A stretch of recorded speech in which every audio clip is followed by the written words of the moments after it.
Help of Bob. I always love the help of one certain book.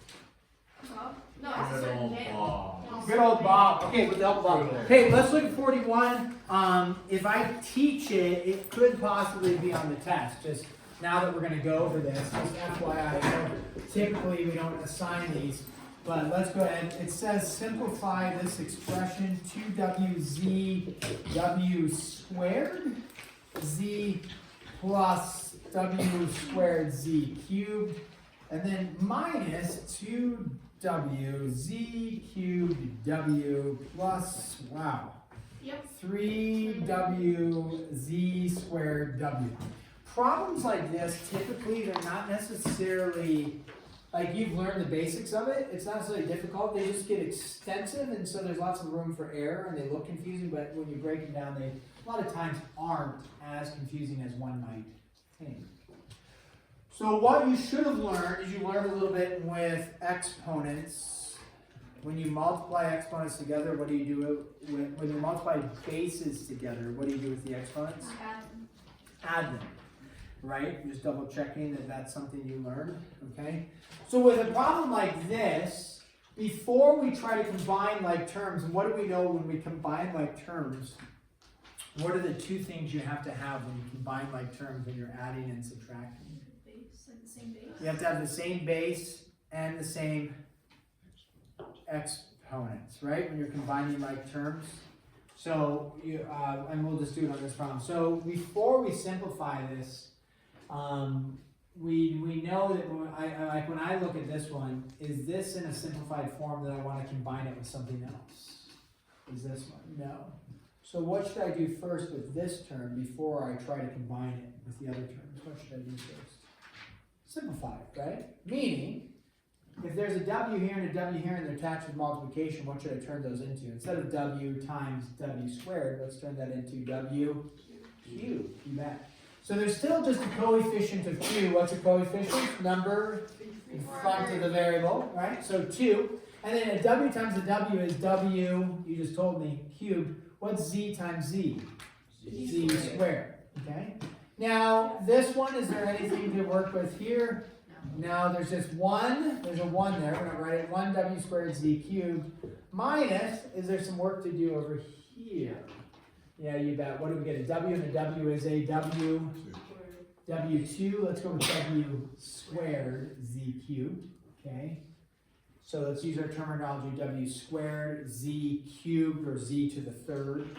And then, so we've taken care of these 3, and then what's our last one going to be? Plus 3, what do you get? W squared, and then z squared. Okay? So then what we look for is when we go to combine, like terms, they have to have the same base and the same exponents. So we look wz, wz, wz, wz. Well, they all have the same bases, right? So we could maybe combine them, however, they need to have the exact same exponents. So when I look at a w cubed and a z squared, what am I looking for over here in order to combine? I'm looking for a w cubed and a z squared. Do you see any other w cubed and z squareds? Yes. Do you see a w cubed? No. No. So are there any like terms with it? No. So 2w cubed z squared stands alone. Can't touch it. So usually what I do with these, with like an extensive problem, a lot of times let's put a little line through it. Okay, I've used that one. If you not add the z squared to the one at the end? I'm sorry, what? If you not add the z squared to the one at the end, the other z squared? Well, w cubed z squared, that's what I was looking for. Remember, they have to be the exact same. Okay. Now I'm not worried about the coefficient. This just is saying there's 2 of these. So I'm looking for any more of these. Are there any more w cubed z squareds? No. Now I look here, I'm looking for a w squared and a z what? Cubed. Did I find a w squared and a z cubed? Yeah, so how many do I have right here? 1 of them. How many do I have right here? Negative 2 of them, right? So 1 of them minus 2 of them gives you negative 1 of them, right? But we don't write the negative 1. I mean, if you need to, go ahead, you can write that. Remember, when you add, and I say remember this, assuming you kind of learned this or have known this, when you add or subtract like terms like we just did, you do not mess with the bases or the exponents. right? So it's like stating we don't need to write it, but if you had 10x minus 7x, that doesn't turn into 3 because the x is canceled. 10x minus 7x turns into 3x, right? The x stays the same. People get a little confused usually when we start expanding more variables, more exponents. They start messing with subtracting exponents, and then that's because you're now entering the world of multiplying the same bases. You add the exponents together, and so then people are thinking maybe they should add the exponents, you know. But when you're adding and subtracting, you only mess with the coefficient, which is 1 minus 2 is negative 1. So now we did those two, and then what are we left with? Plus, there's nothing else to do, right? W squared z squared. And then you would just leave it like that.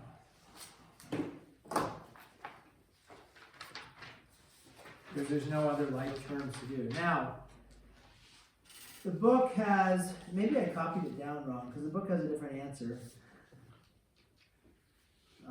Did I copy this down wrong? Let's double check it, because the book has a different answer, 5w cubed. So I said what? W squared z. Then I said w squared z cubed. Okay, we got that. And then I said w z cubed w. Oh, you know what I messed up, guys? The last one, I forgot a what? A squared. W squared. Sorry, guys. But if you were copying number 41 from the book and looking, you would have recognized that. Did anybody recognize it and not warn me? No, we were just following what I was writing. So yeah, if that wasn't w squared, if it was what we had, then we would have been fine. However, we got to change this because it'll match the book then. So now we say easy. We don't have to do a bunch of erasing or any. What's w and w squared? W cubed. So this turns into w cubed. There we go. And then we can combine it first. So then I'm going to erase this. Sorry, guys, there. Then we would say w cubed z squared, w cubed z squared. We have 2 of them here plus 3 of them there, giving us a total of 5w cubed z squared. There you go. And again, we typically don't write the 1 there. And then that would be your answer. If you check Bob on 41, that would be your answer. So that one seems reasonable, I think. Yeah, and more than I think. You guys could do that one. That's an extreme C problem. You guys are all there. You could do that one. Okay. Questions on that? You're doing okay there? All right, now, were there no other major burning questions? Okay, let's talk a little bit about scientific notation. You guys worked with scientific notation? Typically, that's something people have seen so this is going to be, 7.2, scientific notation. I'll leave that other 41 up there for a second. Scientific notation.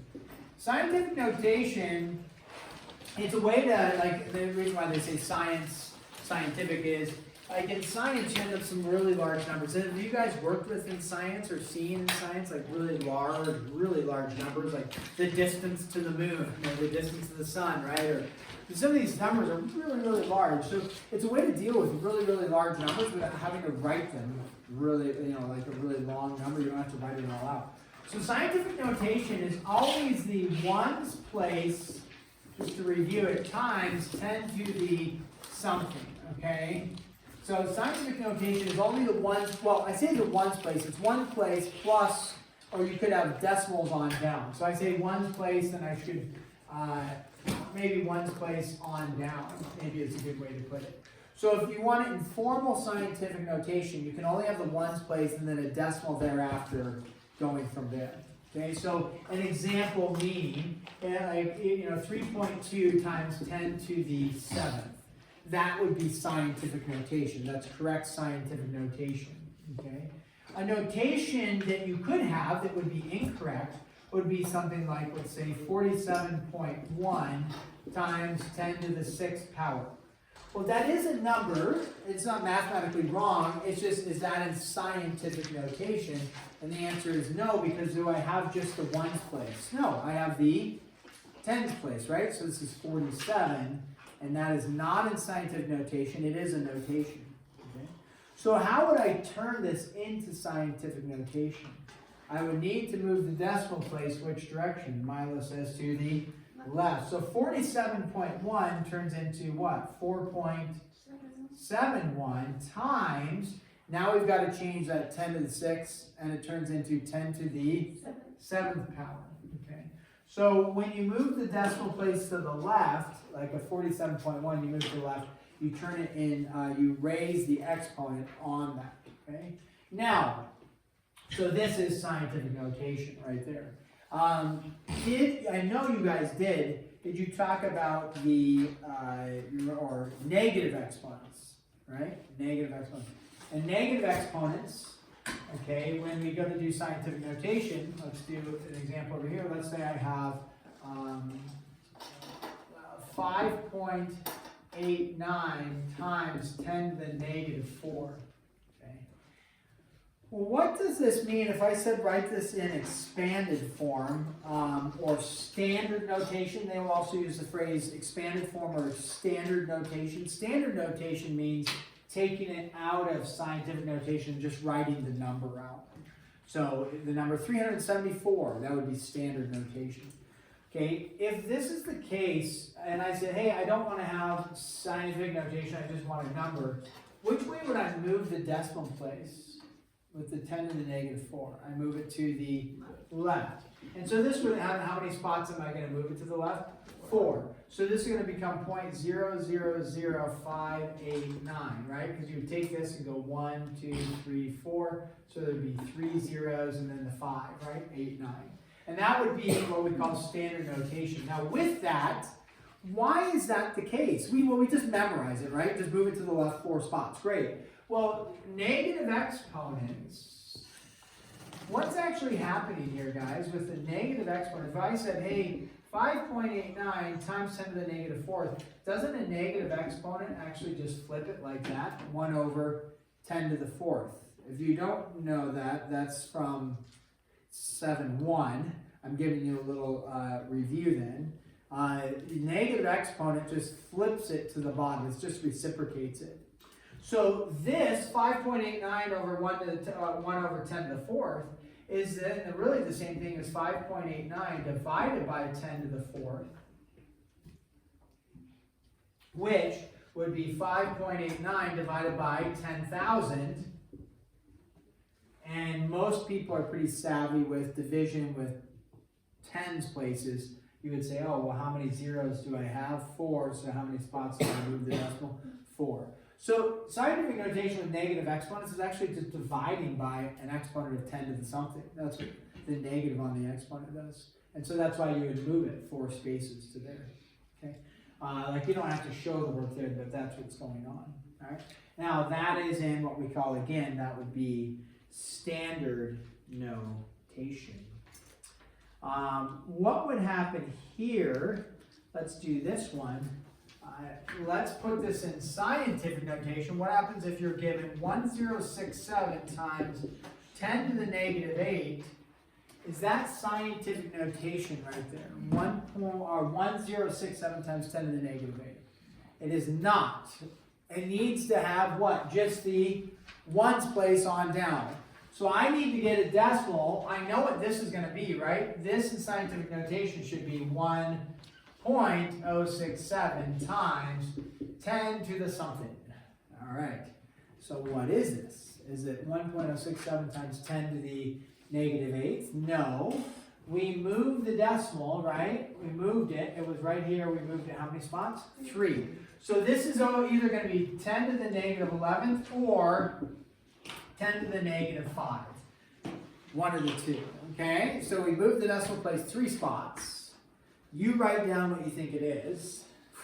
Give it a shot. It was one of the two. I was giving you a 50-50 option, right? So, you know, you'll either succeed or you'll fail. One of the two. So much hope. So, now you can always ask yourself, or maybe this for me, but you know, if you expanded this out, you would move the decimal place how many spots? 8 all the way to the left, right? And then you could write that out in expanded form, and then you could do this or this one and write it out in expanded form and make sure that they match, or standard form. Okay. What do you think? It's fine. What did you say? 10 to the negative fifth. All right. Who agrees with Farnsey? I do. I like it. And even if you didn't, just raise your hand. Yeah. Oh yeah. Fools. Yeah. So it's 10 to the negative fifth. So again, you took a large number, you made it smaller. You are going to actually increase the exponent, increasing -8, right? Which means don't decrease it, take it to -11. Increase it to -5. It's a little challenging with those negative exponents in there. Okay, let's do a couple more examples here. And if we look at this, by the way, if you go to use your calculator at home, and I guess I'll call this number 1, although those are our examples that you have to contend with. If you go to use your calculator at home, your calculator may, or in class here I should say as well, your calculator may give you something. Has anybody come across this? It'll say like 5e12 or something. I don't know. Has anybody, Yeah. I've seen a couple people nodding, like, okay, if you haven't, you may come across it, okay. What this is just another way to write scientific notation. That is the same thing as writing 5 times 10 to the 12. It's the exact same thing, okay. So it's just a different notation. So on your calculator, you may see a 5e12. That just means 5 times 10 to the 12. If you see 6.42e -3, which usually actually wouldn't do that because that's not a huge number. If they do that, that's the same thing as saying what? 6.42 times 10 to the -3. So that's just a calculator thing if you're doing the calculator. We're not going to use that notation, but your calculator may, and then you're like, oh yeah, that's what that means. So if I say simplify this, do I need a calculator? The answer is no. They want this in scientific notation. So do you need a calculator? No.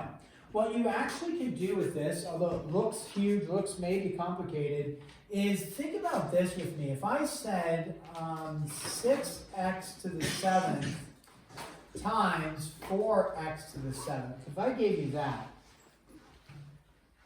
hopefully most of us are, comfortable. I think you did this on Friday, right? Maybe you did. But you would take your coefficients. Can I multiply the coefficients together? You bet. You can always multiply coefficients together. So 6 times 4 is? 24. And then, can you multiply the same bases together? Absolutely. Can you multiply x and x? Yes, they can combine. Now, what do you do with the exponents?